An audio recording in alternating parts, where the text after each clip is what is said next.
오늘 저희들 읽은 말씀은 갈라디아서 6장 1절부터 5절에 있는 말씀입니다. 제가 읽겠습니다. 형제들아, 사람이 무슨 범죄한 일이 드러나거든 신령한 너희는 온유한 심령으로 그러한 자를 바로잡고 너 자신을 살펴보아 너도 시험을 받을 것 두려워하라. 너희가 짐을 서로 지라. 그리하면 그리스도의 법을 성취하라. 만일 누가 아무것도 되지 못하고 된 줄로 생각하면 스스로 속임이라. 각각 자기 일을 살피라. 그리하면 자랑할 것이 자기에는 있어도 남들에게는 있지 아니하리니 각각 자기의 짐을 질 것이라. 아멘. 서양의 가면극은 그리스에서부터 유래했다고 합니다. 처음에는 초목의 즙을 얼굴에 바르거나 혹은 흙을 얼굴에 바르면서 연기를 했는데 시간이 지나면서 역할이 점점 다양해지자 가면을 쓰기 시작했다고 합니다. 시간이 지나면서요, 그리스 비극 문학이 이렇게 점점점 많아지고 그리고 가면 제작 기술이 발전함에 따라서 고대 그리스에서 가면극이 정착하게 됐다고 합니다. 이게 로마에 전해지고요, 중세에 전해지면서 오늘날 서양의 가면극으로 정착을 했습니다. 그리스 사람들은 그 연극 배우들이 쓰는 가면, 그 가면을 페르소나라고 그렇게 불렀습니다. 이것이 대중에게 널리 알려지게 된 것은 심리학자 칼 융에 의해서입니다. 그분의 말에 의하자면 이렇습니다. 사람들은 대체로 자기가 보이고 싶어하는 나가 있대요. 사람들 내 속에 있는 모든 것을 다 다른 사람에게 보이는 게 아니라 다른 사람들이 나를 잘 볼 수 있도록 하고 싶어하는 그런 나가 있다고 합니다. 그래서 속으로는 속상해도 속으로는 막 짜증나도 겉으로는 웃는 것입니다. 코미디언들을 보면 그분이 굉장히 어려운 환경 속에 있어도요, 딱 무대 앞에 서면 웃기는 얘기 막 하잖아요. 그리고 막 자기는 속으로 울면서 다른 사람들은 막 웃도록 만듭니다. 이런 경우에 저 사람은 가면을 쓰고 행동을 한다, 혹은 페르소나를 썼다라고 그렇게 말하기 시작한 것입니다. 페르소나라는 단어가요, 라틴어와 이렇게 접목하고 영어로 발전했습니다. 그래서 오늘날 person, 사람이라는 단어가 여기에서 나왔고요, personality, 인격이라는 단어가 여기에서 유래했다고 합니다. 이렇게 뒤돌아보면 사람에 대한 이해를 가질 수 있습니다. 이런 것들이 시사하는 바가 있어요. 사람들은 모두가 다 알게 모르게 어느 정도 가면을 쓰고 행동을 한다는 것입니다. 그게 우리들 인간의 모습입니다. 여러분 어떻게 생각하십니까? 여러분들도 어느 정도 가면을 쓰고 내가 생활한다라는 말에 동의하십니까? 오늘 저희들은 갈라디아서 6장에 있는 말씀을 읽습니다. 이 말씀을 보면 사도 바울이 너 자신을 살펴보라 라고 외치는 소리를 들을 수 있습니다. 갈라디아서는 전체적으로요, 믿음과 율법이 있는데 율법을 통해서 구원 얻는 게 아니라 믿음을 통해서 구원 얻는 거다라는 것을 강력하게 주장합니다. 그리고 갈라디아 지방에 있는 교회들에 아니다, 율법을 통해서 구원 얻는 거다라고 가르치고 따르는 사람들이 있는가 봐요. 그런 사람을 범죄자로 이렇게 말을 하고 그 범죄자를 믿음에 사는 여러분들이 잘 그렇게 고쳐야 될 것입니다 라고 말하는 내용이에요. 이제 그런 내용 가운데 그런 내용을 하면서도 사도 바울이 뭐냐면 너 자신을 살펴라 그래요. 그러니까 남들을 이렇게 고쳐주려고 하는 너 자신을 살펴보라 라고 그렇게 말합니다. 그 내용이 1절의 핵심으로 나와 있어요. 앞에 본문으로 있는데 우리 다 같이 한 목소리로 읽겠습니다. 시작.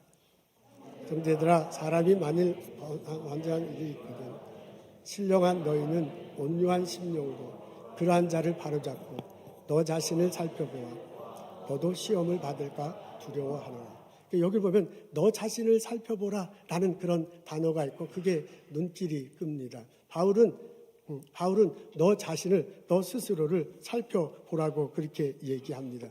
남의 잘못, 율법을 통해서 구원을 얻었다고 말하는 그런 남의 잘못을 고쳐줘야죠. 그렇게 고쳐주지만은 그것보다도 그렇게 하면서도 너 자신을 살펴보라고 그렇게 이야기를 합니다. 그게 이제 1절의 내용인데요. 3절에는 이렇게 적혀져 있어요. 누가 아무것도 되지 못하고 된 줄로 생각하면 스스로 속이는 거다. 이런 내용도 나왔고요. 4절에는 각각 자기 일을 살펴라. 이렇게 나오고요. 5절에는 각각 자기 짐을 지라. 이런 말이 나옵니다. 그래서 1절부터 5절까지가 한 패러그래프인데요. 이 중에서 4절 반은 너 자신을 살펴라. 너의 마음이 어떤지 알아라. 너의 행동을 뒤돌아보라. 이런 내용이 나오고요. 반절만 남의 잘못을 고쳐주라고 그렇게 적혀져 있습니다. 그래서 오늘 본문이 갈라디아서 있지만은 율법과 믿음과의 관계 속에서 오늘 본문을 해석하는 게 아니라 나 자신을 뒤돌아보는, 바울이 너 자신을 살펴보라고 그랬거든요. 나 자신을 뒤돌아본다는 점에서 오늘의 본문을 해석하고 그리고 그것을 우리들 서로 은혜를 나누고자 합니다. 오늘 본문을 읽어보면 사도 바울이 인간을 어떻게 이해하는지를 배울 수 있습니다. 사도 바울 생각에는 인간에게는 세 가지 측면, 세 가지 모습이 있다고 생각하는 듯합니다. 첫 번째 모습은 뭐냐면 사람들은 대체로 자신의 본능에 따라서 살아가는 모습입니다. 그런 모습이 모든 사람들에게 있는 것으로 이제 사도 바울이 여기는 것으로 이렇게 해석될 수 있습니다. 그 1절 하반절에 이렇게 적혀져 있어요. 너 자신을 살펴보아. 너도 시험을 받을까 두려워하라 그랬어요. 저 사람 잘못을 고쳐주는 거 좋아. 그렇게 좋은데 그렇게 하는 너 자신을 지금 살펴보라는 거거든요. 근데 너 자신의 어떤 면이냐면 너 자신도 시험 받을 수 있고요. 너 자신도 그것에 대해서 두려워할 수 있으니 그 너 자신을 살펴보라는 겁니다. 여러분 시험 받는다, 두려워한다 이런 것들은 인간 본능에서 나오는 행동 때문에 생겨지는 것들입니다. 우리 모든 사람들은 본능이 있고 그 본능에 의해서 살아가는 모습이 있습니다. 우리는 생존하려고 하는 본능이 있습니다. 사람이면서 우리들도 동물이잖아요. 그래서 동물은 기본적으로요, 다른 동물과 싸워서 다른 동물에 먹히면 안 돼. 내가 어떻게 하든 생존해야 된다는 그런 동물적인 본능이 있어요. 그게 우리들에게도 다 있습니다. 그래서요, 내가 살기 위해서 저 사람을 물리치고 나를 지키고자 하는 그런 것들 우리들에게 있습니다. 우리들에게는 소유의 본능이 있습니다. 내가 남들로부터 나를 지킬 뿐만 아니라 보호할 뿐만 아니라 내가 가진 것을 지키려고 하는 것. 내가 어느 정도 먹고 싶고 어느 정도 입고 싶고 내가 어느 정도 내 테두리 집을 가지고 싶고 있습니다. 그건 우리 모두가 다 소유에 대한 본능이 있어요. 그것이 이제 넘치는 게 이제 문제가 되는 거죠. 이런 생존에 대한 본능, 소유에 대한 본능이 우리 인간으로 하여금 삶의 출발점이 되게 합니다. 그것이 삶의 원동력이 돼서 어떻게 하려면 어떻게 하든 생존하려고요. 어떻게 하든 내가 소유하려고 막 삶을 열심히 살아가게 하는 그런 원동력으로 작용하기도 합니다. 근데 이게 지나치면 문제가 됩니다. 생존에 대한 본능이 막 지나치다 보면 나만 지키는 게 아니라 상대방을 죽이려고 하게 되고요. 상대방이 나를 죽이려고 하지 않을까 하는 두려움 속에 우리가 빠지게 됩니다. 소유에 대한 본능이 점점점 깊어지면 내 것만 적절하게 가지면 되는데 그게 아니라 더 많이 가지려고 남의 것을 막 이렇게 뺏으려고 하죠. 남의 것을 가지려고 하다 보면 유혹에 빠지고요. 그렇게 안 되기 때문에 자기가 시험에 들고 하는 그런 모습을 보입니다. 지금 바울이요, 고스란히 이런 우리 모든 사람들에게 다 있는 본능에 따라서 살아가는 모습, 그것을 지적하고 있습니다. 저는 이것을 본능적인 나라고 그렇게 표현하고 싶습니다.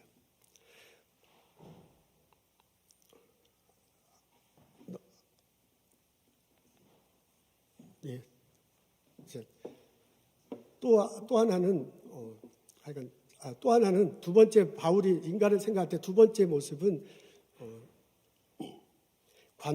사람들과의 관계에 이끌려서 살아가는 모습입니다. 우리들 모두는 사람들과의 관계 속에서 나 자신을 발견하려는 그런 모습들, 그런 성향이 있습니다. 1절 앞부분에 보면 형제들아 사람이 무슨 범죄한 일이 드러나거든 이렇게 얘기하거든요. 이 표현 속에 바울이 사람을 어떻게 이해하는지를 발견할 수 있습니다. 여기 사람 둘이 있는데 여기에 범죄가 있네요. 한 사람은 범죄한 사람이고 한 사람은 범죄하지 않은 사람이에요. 근데 이렇게 사람들을 보면 내가 범죄했을 때 저 사람이 나를 대하는 거하고요. 내가 범죄하지 않았을 때 저 사람이 나를 대하는 거는 많이 다르잖아요. 그래서 우리는 사람들과의 관계 속에서 저 사람이 나한테 잘 대하기를 원해. 그렇게 막 행동을 해. 그래서 범죄하지 않으려고 하는 모습이 있습니다. 3절에 보면 이런 표현들이 나옵니다. 만일 누가 아무것도 되지 못하고 된 줄로 생각하면 스스로 속이는 거예요. 무엇이 된다고 생각하면 그건 오해다. 그건 스스로 속이는 거다. 그런 얘기거든요. 무엇이 된다. 무엇이 된다라는 것은요. 이런 말 속에 사람의 모습, 우리들의 모습을 발견할 수 있습니다. 우리들은요, 살아가면서 사람들과의 관계 속에서 무엇이 되려고 하는 그런 경향이 있습니다. 소셜 포지션이 있고요. 그 포지션에는 어떤 롤이 있어요. 어떤 역할을 잘 감당을 해. 그래서 저 사람이 나를 어떤 시선으로 바라보는가를 굉장히 의식합니다. 우리 모두에게는 자기의 위치가 있어요. 그리고 다른 사람을 의식해서 그 위치가 점점점 올라갔으면 좋겠어. 그리고 그 위치에 어떤 내게 맡겨진 역할이 있는데 직업일 수도 있고요. 가족과의 관계에서 친구 그 역할을 잘 사용해갖고요. 상대방이 나를 좋은 시선으로 보기를 원하고 있습니다. 그런 마음가짐의 모습이 우리들에게 있는데 그걸 얘기하는 거예요. 5절에 보면 이런 표현이 나옵니다. 4절에 보면 이런 말이 옵니다. 각각 자기를 살피라. 그리하면 자랑할 것이 자기에게는 있어도 남들에게는 있지 않느냐고 했어요. 그러니까 뭐냐면 내가 일한 것이 얼마나 많이 있는가 그런 걸 가지고 자기가 한 일이 많지 않음에도 불구하고 자랑하면 안 된다. 이런 얘기거든요. 여기서도 우리 사람들 살아가는 모습을 발견할 수 있습니다. 사람들은 자기가 맡겨진 일을 어떻게 하는가를 굉장히 중요시 여깁니다. 그리고 그 일의 결과에 대해서 상당히 예민해요. 내가 그 일의 결과가 좋으면 다른 사람이 나를 보는 평가하는 게 달라지거든요. 그러니까 좋게 평가받으려고 굉장히 애를 쓰는 모습입니다. 여러분 제가 지금 말하고자 하는 건 이거예요. 우리 사람들 속에서는 우리 마음 속에서 한 몸 속에는 관계 속에서 나 자신을 발견하려고 애쓰는 모습이 굉장히 우리에게 있다 그런 거예요. 어떻게 하면 나와 이 사람과의 관계 속에서 저 사람이 내가 범죄하지 않고 선한 행동을 해서 저 사람이 나를 좋은 시선으로 보게 할까 굉장히 애쓰고자 하는 태도가 있습니다. 우리들은요 일정한 위치에 올라가서요 그리고 그 일정한 위치를 잘 역할을 감당해서 사람들이 나를 잘 좋게 대하기를 원하는 것들이 있습니다. 우리들은 내가 하는 일에 좋은 성적, 좋은 업적을 나타내서 다른 사람이 나를 좋게 평가하기를 원하고 있어요. 모습이 있어요. 그런 모습이 우리 인간들에게 있다는 것입니다. 우리는요 우리 인간들 몸속에 우리들 삶 속에 관계 속에서 나의 모습을 찾으려고 하는 그런 것이 있습니다. 저는 이것을 관계 속의 나라고 그렇게 표현하고 싶습니다. 또 한편 우리들 속에서는요, 성령이 우리들에게 오셨음을 고백하고 그 성령에 이끌려서 살아가는 모습도 우리들 중에 있습니다. 우리는 예수님을 믿습니다. 그래서 여기 본문에 보면 중간에 신령한 너희는 온유한 심령으로 그러한 자를 바로잡고 라고 그렇게 말하고 있습니다. 갈라디아 지방 교회 사람들에게 너희들이 신령하다라고 그렇게 표현하고 있습니다. 그러니까 그걸 이 속에 보면 사람들의 모습을 볼 수 있거든요. 그 사람의 모습은 어떤가 하면 신령한 사람이야. 그러니까 성령이 내 안에 있어서 그 성령에 붙들려 살아가고자 하는 모습, 이런 모습을 발견할 수 있습니다. 우리는 예수를 그리스도로 믿습니다. 그러면 그 예수님이 성령의 모습으로 내 안에 오셔서 나에게 성령의 열매를 맺혀주고 그 성령의 열매를 가지고 사람들과 관계를 맺으면서 이 세상을 살아가고자 애쓰는 그런 모습이 우리들에게도 있습니다. 바로 그런 것들을 지적하는 겁니다. 여러분 정돈하자면 이런 거예요. 바울이 오늘 이게 본문에 보면 바울이 인간을 어떻게 이해하는가를 발견할 수 있는데요. 바울이 발견한 인간은 세 가지의 모습입니다. 하나는 뭐냐면 본능에 이끌려가는 모습입니다. 내 속에 모든 인간 속에 이런 것들이 있어요. 그래서 자기만 생각해. 남들은 어떻게 해도 상관이 없어요. 또 한 모습은 뭐냐면 관계 속에 사람들과의 관계 속에 내가 어떻게 비춰지는지가 굉장히 중요해요. 그래서 그 관계에 이끌려 살아가는 사람이 있습니다. 또 한 사람은 어떤 사람이냐면 신령한 나예요. 예수님이 성령의 모습으로 내 안에 있다. 그래서 그 성령에 따라서 내가 살아간다라는 것들에 대해서 굉장히 예민하며 살아가고 있습니다. 여러분 바울은요 우리 인간들에게 이 세 가지가 공통적으로 있다라고 그렇게 이해하고 있습니다. 우리는요 본능에 따라서 살아가고 싶은 그런 모습도 있습니다. 우리는 사람과의 관계 속에서 어떻게 하면 저 사람에게 잘 보일까 하는 때문에 내가 이렇게 살아가는 그런 모습도 있습니다. 우리 속에서는요 예수를 믿는 우리가 성령께서 나와 함께 오셔서 그 성령에 이끌려서 내가 살아가고자 애쓰는 그런 모습도 있습니다. 이 세 가지가 다 공존합니다. 이런 점에서 사람들은 다 같은데요, 다른 면도 있습니다. 그게 뭐냐면 이 세 가지가 다 똑같이 나타나는 게 아니라 그 속에 한 가지가 두드러지게 나타납니다. 어떤 사람은 이 세 가지가 다 있지만 어떤 사람은 본능에 이끌려서 사는 게 주도적으로 나타나는 사람이 있습니다. 그래서 관계 속의 나라든지 성령의 인도하심 받는 나에 대해서도 뭐 생각은 하고 있지만은 그거보다는 내 본능에 의해서 살아가는 거예요. 내가 생존하는 게 너무너무 중요해. 그래서 남들을 두렵게 하고 남들을 붙지르고 남들 혹시 나를 피해를 줄까 두려워하는 그런 마음이 있습니다. 내가 소유하는 게 굉장히 중요해. 그래서 되도록이면 많이 가지려고 하고요. 어떻게 하면 남들 것을 뺏으려고 하고요. 그게 지나치다 보면 자기가 스스로 시험 들고 유혹에 빠지기도 합니다. 다른 사람이 나를 어떻게 평가하느냐 상관없어. 하나님과의 나와의 관계, 내가 교회를 다니고 예수 믿지만 그거 별로 생각하지 않아. 그런 것들도 있겠지만 주도적인 모습이 뭐냐면 자기 본능에 충실해요. 본능에 이끌려 살아가는 사람입니다. 또 어떤 사람은요, 관계에 이끌려 살아가는 사람이 있습니다. 그 사람도 예수를 믿어요. 그리고 그 사람들도 본능이 있어요. 근데 그것보다는 관계 속에 이끌려 살아가는 게 굉장히 중요해요. 다른 사람들이 나를 어떻게 여기는가, 다른 사람이 나를 어떻게 평가하는가, 다른 사람이 나를 어떻게 대하는 거가 무지무지 중요해요. 그래서 내가 힘들더라도, 내가 고통스럽더라도, 내가 어렵더라도 다른 사람과 잘 지내려고 무척 애를 쓰는 거야. 그래서 여기는 막 힘든데 얼굴은 웃는 거지요. 코미디언이 자기 힘들어도 얼굴은 웃는 거하고 아주 똑같아. 그래서 사람들과의 관계 속에서 어떻게 하면 좋게 잘 지내려고 애를 쓰고요. 그리고 내가 있는 위치가 좀 높아지고 내가 그 위치에서 하는 역할을 잘해서 다른 사람이 나를 잘 좋은 시선으로 바라봤으면 좋겠어. 그리고 내가 하는 그 일을 잘 수행을 함을 통해서 다른 사람이 평가를 잘해줬으면 좋겠어. 그것에 대해서도 굉장히 예민한 거야. 그래서요, 다른 사람의 시선을 생각하느라고 힘들어도 막 억지로 웃고 해.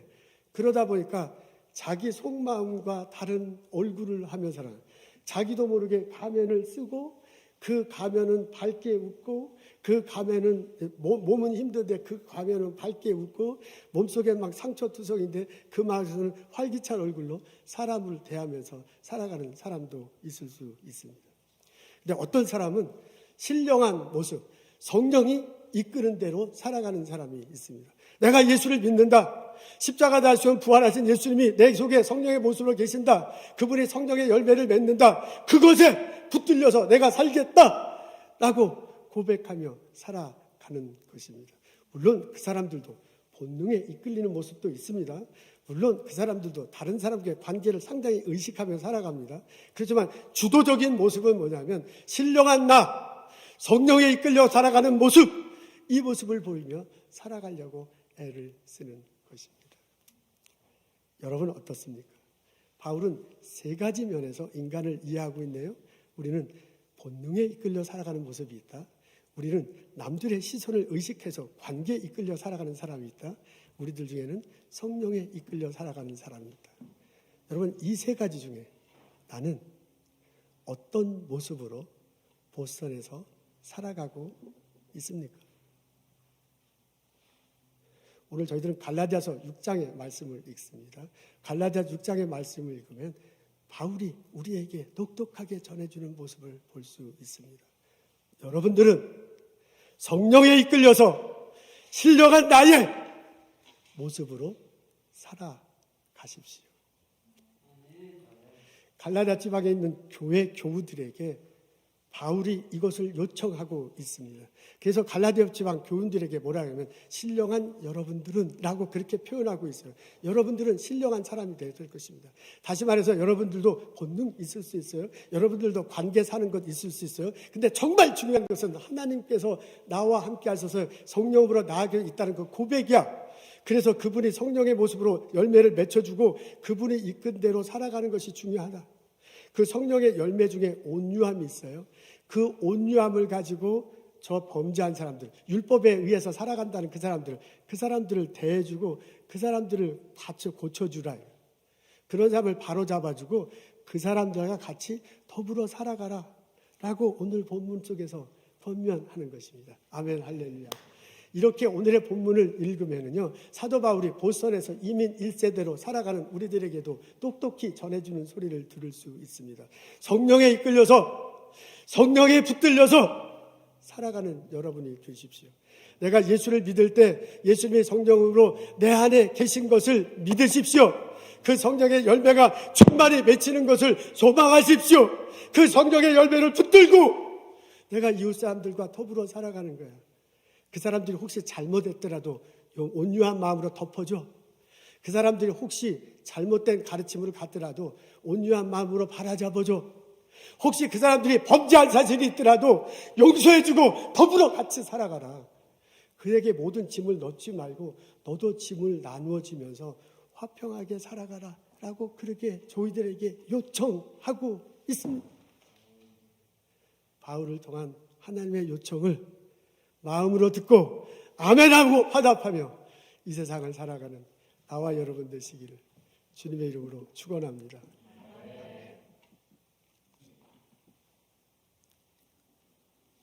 심리학자 칼 융은 모든 사람들이 가면을 썼다라고 그렇게 말합니다.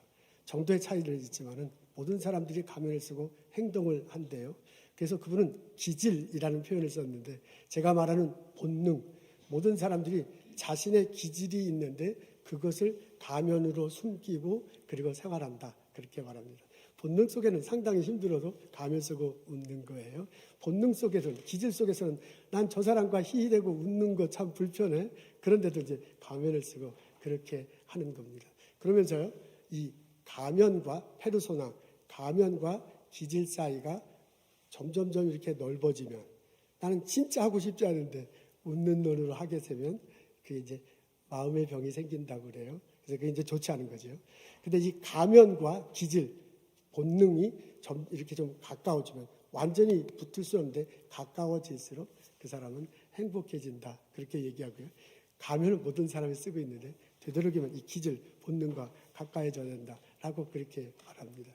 앞에 한국에서 조사한 게 있네요. 한국 직장인 중에 회사, 기업에 다니는 4명 중에 3명은 나는 가면을 쓰고 직장 생활한다 라고 그렇게 설문조사에서 말했다고 합니다. 아마 미국에 있는 분들은 얼마나 나타날지 모르지만 미국에 있는 사람들도 아마 거의 비슷한 심정일 것입니다. 우리 모두는 다 어느 정도 가면을 쓰고 산다는 게 이 칼융의 주장입니다. 그런데 사도 바울은 이것과는 많이 다릅니다. 사도 바울은요, 성령으로 내 안에 왔을 때, 그 성령의 이끌림 받았을 때 가면은 녹아버리고요, 가면은 깨져버리고요, 그 성령의 열매가 우리들 삶에 나타나야 될 것이다 라고 그렇게 알려주고 있습니다.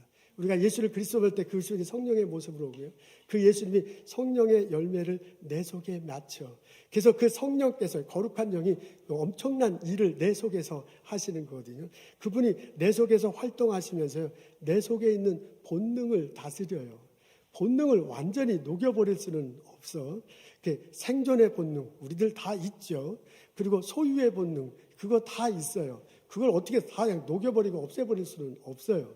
근데 성령께서 내 안에 오시면서 그 생존의 본능, 그 다음에 그 생존의 본능, 소유의 본능을 이렇게 다스려주고 녹여주는 거야. 그래서 막 생존의 본능이 너무 깊어져가지고 두려워하는 거, 그걸 이렇게 다 다스려주지요.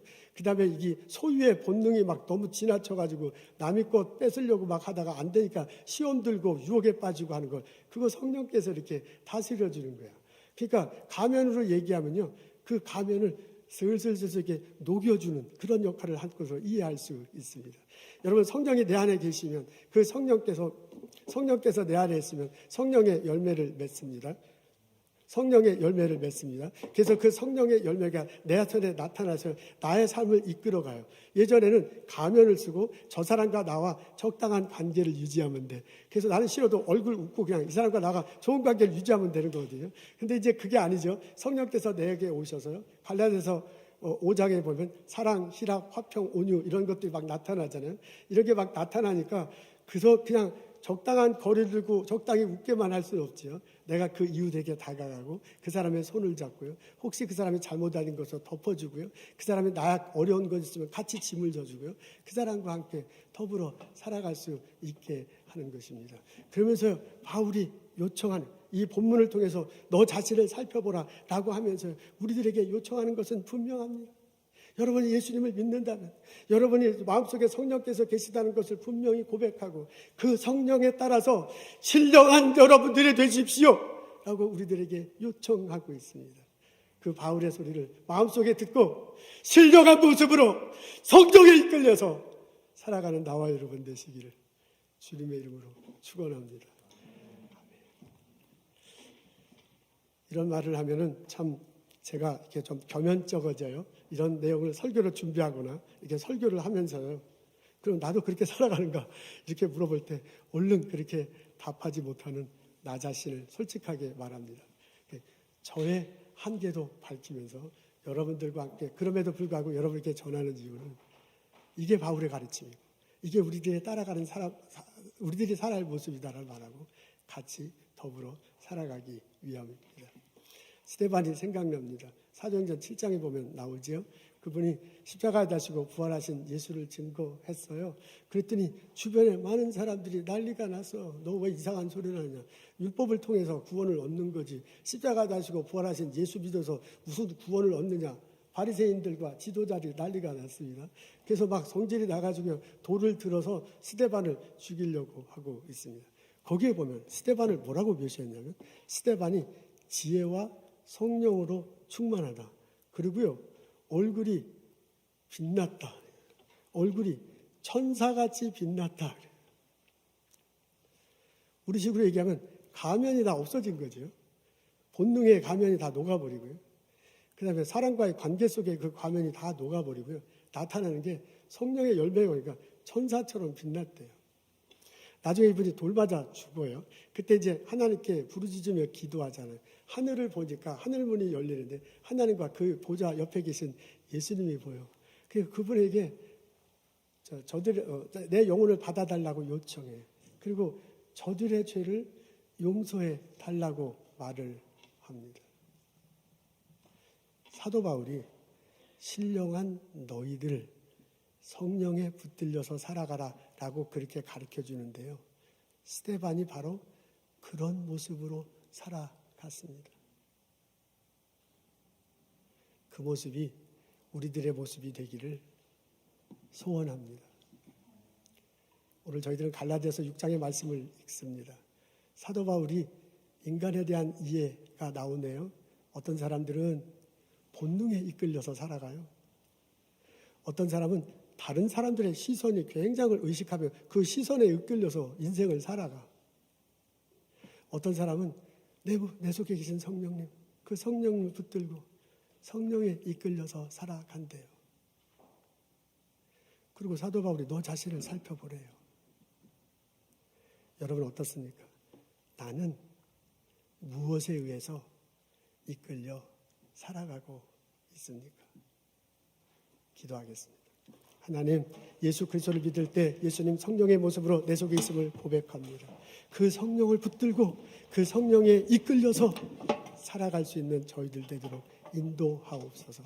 성령의 열매가 내 가족과 내 일터와 내 교회와 나의 삶 속에 주렁주렁 열려서 서로 행복하고 서로 기뻐하고 그리스도의 복음이 전해지도록 저희들 사용하여 주옵소서. 예수님 감사합니다. 예수님 이름으로 기도합니다. 아멘.